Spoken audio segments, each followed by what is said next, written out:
اقوام متحدہ کے اندر باضابطہ طور پر اسرائیل مملکت کا قیام عمل میں لایا گیا، البتہ یہ ضرور کیا گیا کہ پھر اسی کے ساتھ ہی غزہ کی پٹی کو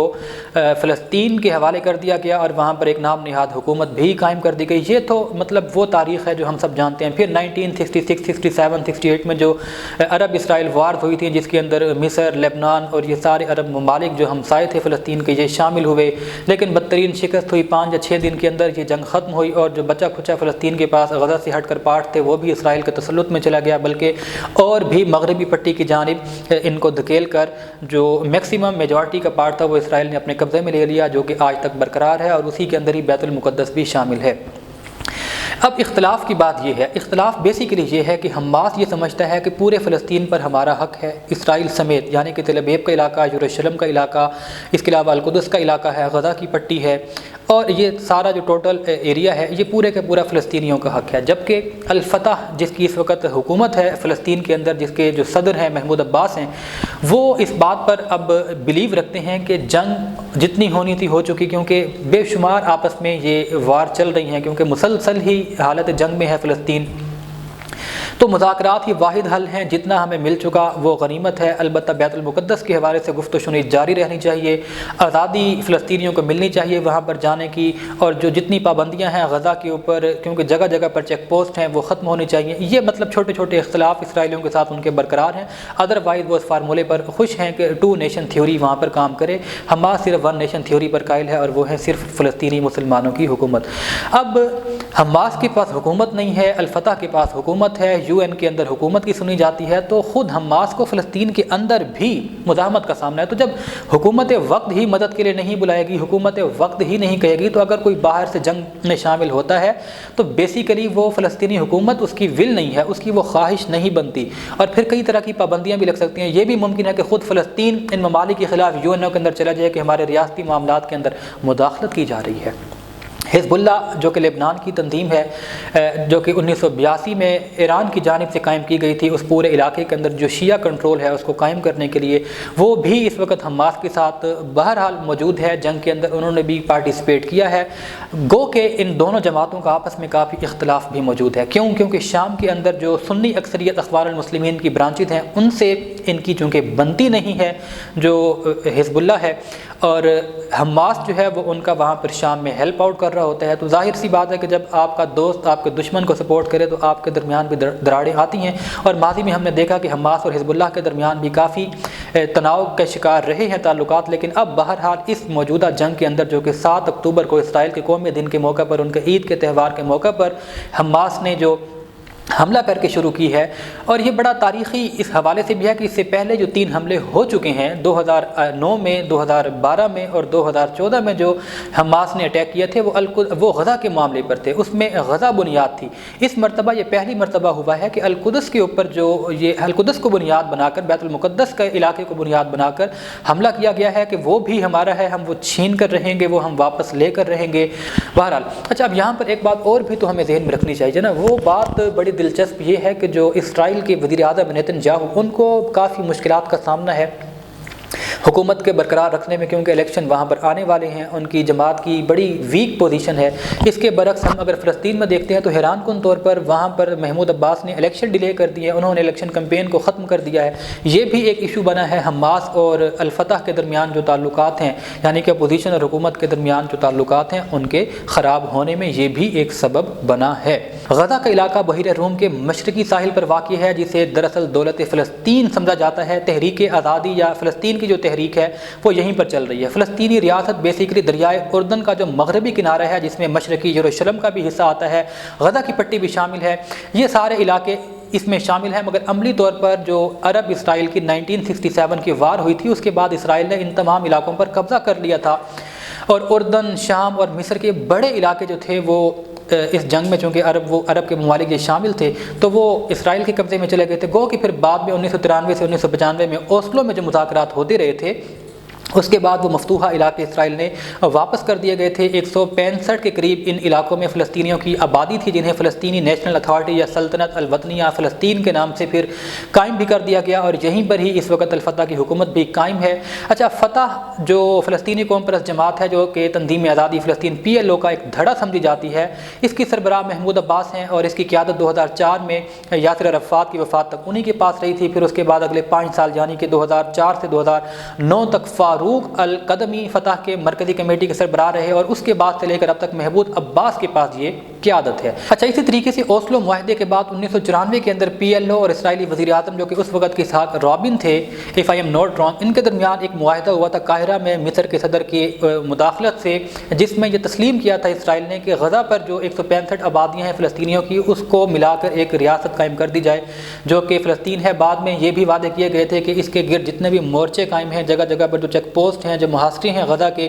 ان کو جلد ختم کر دیا جائے گا، جو کہ آج تک نہیں ہوئے۔ اور حماس اسی کلیم کو لے کر روتا ہے کہ ہم سے جب آپ نے، بلکہ الفتح یا PLO پہ یہی تو وہ الزام لگاتا ہے کہ جب 1994 میں آپ نے اسرائیلی وزیر اعظم سے معاہدہ کیا تھا کہ غزہ ہمیں دے دیا گیا ہے، اس کے تمام راستے روڈز کلیئر کر دیے جائیں گے، تو پھر آج تک کیوں غزہ پر محاصرہ قائم ہے اسرائیل کا؟ تو وہ اس لیے بھی آزادی کی تحریک کو زیادہ شدت سے لے کر چلتے ہیں کہ ہمیں ہمارا کم از کم اس معاہدے کے تحت تو حق دیا جائے، اس کے بعد پھر آگے کی دیکھی جائے گی۔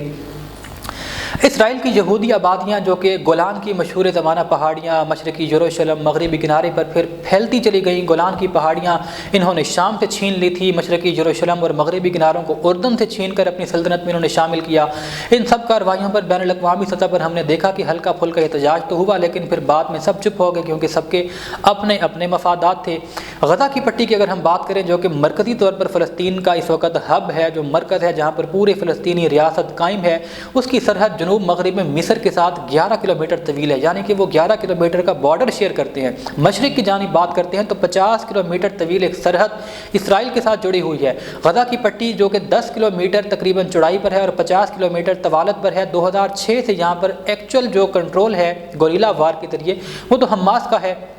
لیکن حکومت جو ہے وہ کسی اور کی ہے۔ تو یہاں پر اب اتنے انفرادی طور پر جو مسائل ہیں حماس اور الفتح کے، یہ بھی ایک بڑی وجہ ہے نا، یہ بھی انڈرسٹینڈ کرنے کی ضرورت ہے کہ اگر یہ دونوں ایک پیج پر نہیں آئیں گے تو پھر فلسطین کی آزادی کا کوئی بھی امکان دور دور تک نظر نہیں آتا۔ تو مطلب ایک ہسٹوریکل اگر ہم بیک گراؤنڈ میں جاتے ہیں تو اس کے اندر بھی کافی ساری چیزیں شامل ہیں جن کو آپ کو انالائز کرنا ہوگا۔ اس کا محل وقوع کیا ہے، کن ممالک کے ساتھ ان کی سرحدیں ملتی ہیں،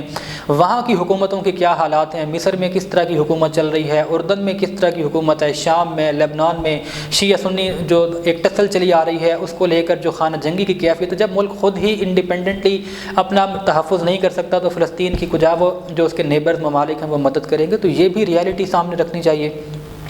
ابھی کرنٹ جو جنگ بندی کی بات ہوئی ہے کہ 5 دن کے لیے جنگ بندی کر دی گئی ہے، تمام زخمیوں کو طبی امداد دینے کے لیے اور حالات زندگی معمول پر لانے کے لیے جو ایک 5 روز کا اتفاق ہوا ہے، اس میں اہم کردار مصر نے ادا کیا ہے۔ مصر کے صدر اس میں شامل تھے اور قطر کے جو امیر تھے ان کی اسپیشل ایفرٹ اس میں شامل تھی۔ امریکہ کی جانب سے ہمیشہ کی طرح خیر مقدم ہی کیا گیا ہے، جب جنگ ہو رہی ہو تو وہ جنگ کو سپورٹ کرتا ہے، جب جنگ ختم ہو جائے تو جنگ ختم ہونے کو وہ سپورٹ کرنا شروع کر دیتا ہے، لیکن خود امریکہ کہاں کھڑا ہے یہ ہمیں بھی نہیں پتہ۔ ہاں، جو نظر آ رہا ہے وہ آپ بھی دیکھ رہے ہیں، ہم بھی دیکھ رہے ہیں کہ امریکہ کہاں کھڑا ہے۔ اچھا، مستقبل کے حوالے سے اگر ہم مختصر آپ کو بتاتے چلیں، دیکھیں بہت ہم نے اس ولاگ میں یہ بات بار بار کی ہے، حماس الفتح، حماس الفتح۔ اب تو آپ کو بھی سمجھ میں آ گئی ہوگی کہ فلسطین کا ایشو پہلے اندر سے حل ہونا ضروری ہے،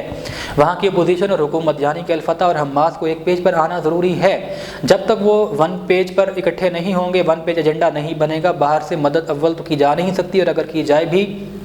تو وہ فائدہ مند ثابت نہیں ہوگی، کیونکہ فلسطین کی حکومت اپنے سرحدی معاملات میں مداخلت کا الزام لگا کر ان کے لیے مسائل کھڑے کر سکتی ہے۔ اور یہ امت مسلمہ کے لیے کتنی جگ ہنسائی کی بات ہو کہ پاکستان سے یا کسی دوسرے اسلامی ملک سے افواج جہاد کے لیے فلسطین میں اتاری جائیں اور فلسطین کی حکومت UN میں جا کر ان اسلامی ممالک کے خلاف اپیل کر دے کہ انہوں نے ہمارے سرحدی معاملات میں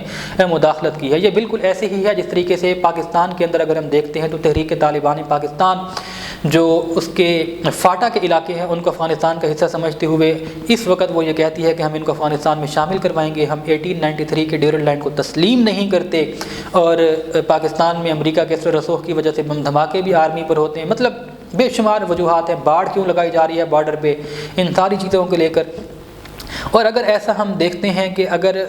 قازقستان سے یا ازبک سے یا کوئی تاجکستان سے کوئی آزادی پسند گروہ افغانی طالبان کے ساتھ مل کر یا افغانستان سے طالبان کا کوئی گروہ پاکستانی طالبان کے ساتھ مل کر آ کر یہاں جہاد کے لیے اترتا ہے، تو کیا پاکستانی حکومت قازقستان سے، ترکمانستان سے یا ان ممالک سے اگر یہ آتے ہیں تو کیا احتجاج ریکارڈ نہیں کروائے گی؟ خود سوچنے کی بات ہے نا۔ ڈیفینیٹلی نہ صرف احتجاج کروائے گی بلکہ ہو سکتا ہے کہ طاقت کے زور پر اس کو پھر جواب بھی دے، جنگ بھی ان کے ساتھ کرنی پڑ جائے۔ یہی حال ہے فلسطین کا کہ جب تک الفتح اور حماس خود ایک پیج پر نہیں آتے، وہاں کی حکومت اور جو جنگجو گروپ ہے حماس یہ سیم پیج پر نہیں آتے، تو ان فیوچر کوئی بھی اس مسئلے کا حل نہیں ہے۔ اب یہ ان کی عوام کو طے کرنا۔ دیکھیں یہاں پر میں پہلے بھی کئی مرتبہ اپنے آرٹیکل میں یہ بات کر چکا ہوں کہ ہمیں یہ سمجھنا ہوگا کہ فلسطین پر سب سے پہلا حق فلسطینیوں کا ہے۔ بیت المقدس پورے مسلم امہ کی پراپرٹی ہے، وہ پورے مسلمانوں کا مقدس مقام ہے، اس کے لیے ہم سب کو مل کر ایفرٹ کرنی ہے، وہ ایک علیحدہ سبجیکٹ ہے۔ لیکن فلسطین کی اسٹیٹ کا ہم اس میں سفارتی تعلق مدد کر سکتے ہیں، ان کی حمایت کا اعلان کر سکتے ہیں، لیکن جو ڈیسیجن ہے الٹیمیٹ وہ فلسطینیوں کو خود لینا ہے۔ اگر فلسطینی اس بات پر اکثریت راضی ہو جاتی ہے کہ ہم اسرائیل کے وجود کو تسلیم کرتے ہیں اور ہم مل کر رہیں گے، دین what we can see, what we can do، ہم کچھ نہیں کر سکتے بھائی۔ جب فلسطینی خود یہ تسلیم اگر کر لیتے ہیں کہ ہم جتنے پارٹ پر موجود ہیں اٹس اوکے، ہمارے لیے یہ انف ہے، تو پھر آپ کیا کریں گے؟ تو پہلے ان کو ایک پیج پر آنا ہوگا۔ اگر فلسطینی اکثریت یہ سمجھتی ہے کہ نہیں اسرائیل کا وجود ہمیں قبول نہیں ہے، ہم پورے کے پورے ایریا پر دوبارہ اپنا قبضہ واپس لیں گے اور ہمیں اس کے لیے مسلم امہ کی مدد کی ضرورت ہے، تو پھر آپ کہہ سکتے ہیں کہ اپنے جہادی دستوں کو، اپنی افواج کو، اپنے ٹروپس کو آپ فلسطین کے لیے